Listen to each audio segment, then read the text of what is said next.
everyone, it's Alyssa and welcome to You Can Learn Math. Today's lesson is on 45, 45, 90 triangles. These are those special triangles that have, wait for it, 45 degree, and 90 degree angles. Bet you didn't see that coming. I know, mind blown. So why would we have... Wow, it's a terrible triangle. Trying. Okay. Yeah, that's not half bad. Pretty okay if I do say so myself. Why is this a special thing? Why do we care about 45, 45, 90 triangles? It's not that they are special per se, but it's very easy to make a pattern that we can use very quickly to find the sides of these right triangles. So this is the pattern you're going to see. They usually use, it's very thin little line. Let's make it a little thicker and easier to see. Most math books usually use A as the variable. I don't know why, honestly. I don't know why it's A. It just is. It's a thing. That we have the two legs of the triangle are represented as A, and the hypotenuse or longest side is A times the square root of 2. This is always true. All 45, 45, 90 triangles are isosceles triangles. That is, both of these sides are going to be the same. So you can do this and you can see why this is true. So here's a little sample. Awful triangle. My signature awful triangle. I can actually draw in real life. It's just on the laptop screen and it's wobbling. I'm not good at it. I admit it. All right, so let's say this side was 5 and that side was 5, and you're like, oh, what's this side? And you did not know your little a square root of 2 shortcut. How would you find this? You would use the Pythagorean Theorem. A squared plus b squared equals c squared. So in this case, one of the legs, our A, we would say is 5. The other leg, B, is also 5.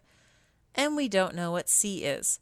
So 5 squared is 25, plus 5 squared is 25 equals C squared.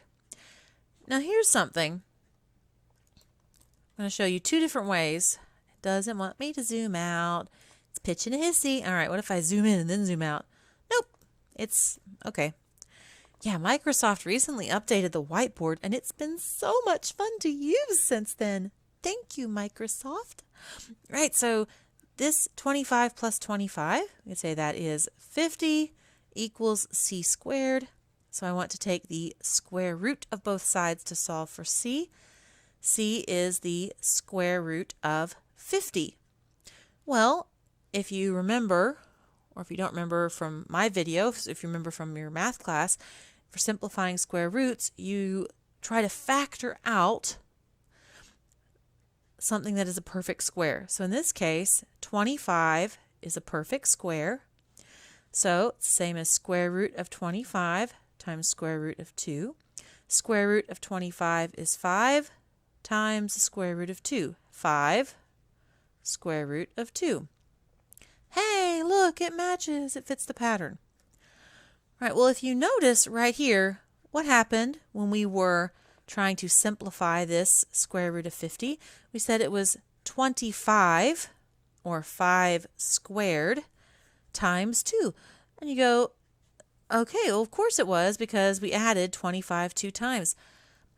There's the pattern. This is why it's going to work every single solitary time. Because you square the one side, the other side is always the same. So I have 2 of these perfect squares. So every single time, it's going to be that side squared times 2. That perfect square comes out, leaving it as 5 square root of 2.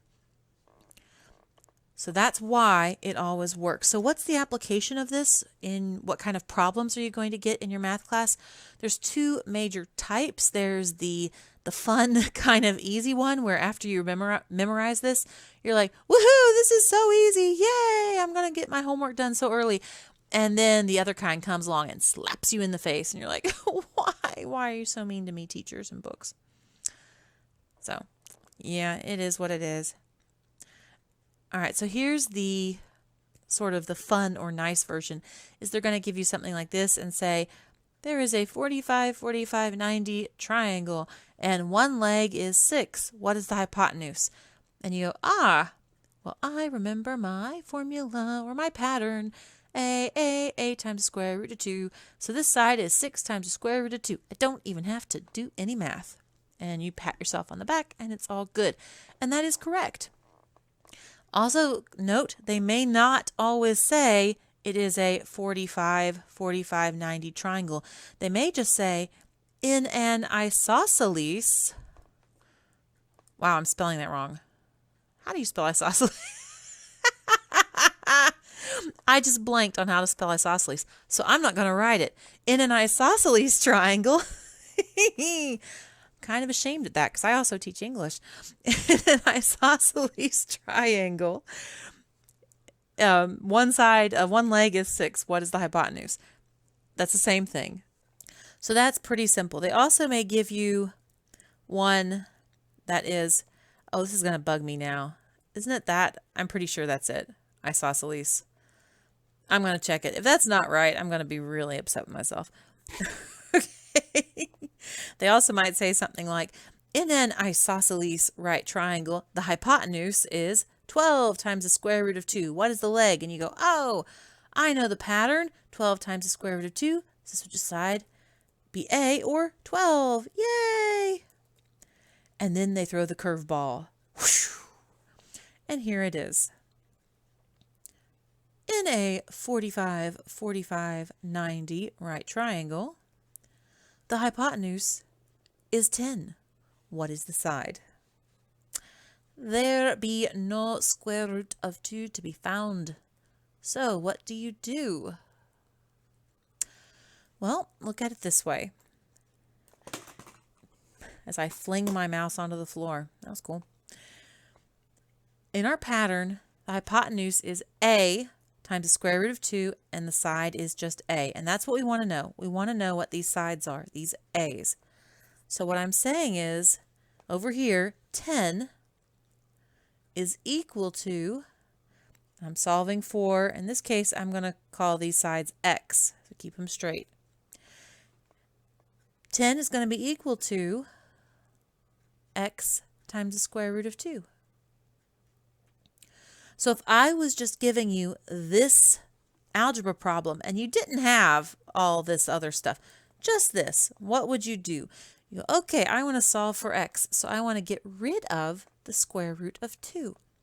So X times the square root of 2, what's the opposite of times? Division. So we're going to divide both sides by the square root of 2. So X is equal to 10 divided by the square root of 2 because those canceled out. But can I leave it like that? No, I can't. Because it is one of those math laws, you cannot have a radical in the denominator. So here's how you tidy this up, you clean it up, and you make it presentable. You have your sort of raw answer. 10 divided by the square root of 2. You're going to multiply by this denominator over itself. Here's why this is okay to do. It's because, unless, we're not talking about 0, we're talking about regular other numbers, other non-zero numbers. If you have a number over itself, that's the same as 1. 5 divided by 5, 1. 100 divided by 100, 1. Square root of 2 divided by square root of 2, 1. So I'm not changing anything. And what does this do? On the bottom, square root of 2 times square root of 2 is 2. Any single number that you do that, you take the square root of the number and you multiply it by the square root of number, you get that number again. So it gets rid of that square root and just leaves 2. On top, I have 10 times the square root of 2. I can then simplify it because 2 goes into 10. Okay, or the 2 goes into both 2 and 10 would be a better way of saying that. So 2 goes into 2 1 time, 2 goes into 10 5 times. So I am left with 5 times the square root of 2, and that is my A. And this right here, for the 45, 45, 90 triangle, this is what you're going to do every single time if you are given a non-standard hypotenuse. I don't care what it is. Like if they say there's a 45, 45, 90 triangle and this side is, I don't know, 14 times the square root of 7. Whatever. You're always going to set it up that same way. You're going to say 14 times the square root of 7 is equal to A or X, it really doesn't matter, times the square root of 2. Divide both sides by the square root of 2, and then tidy this up to get rid of the square root in the denominator. I hope you enjoyed that today. If it was helpful, useful in any way, please like, share, subscribe. You know the drill. Thank you so much for stopping by. Hope you have a great day. See you later. Bye.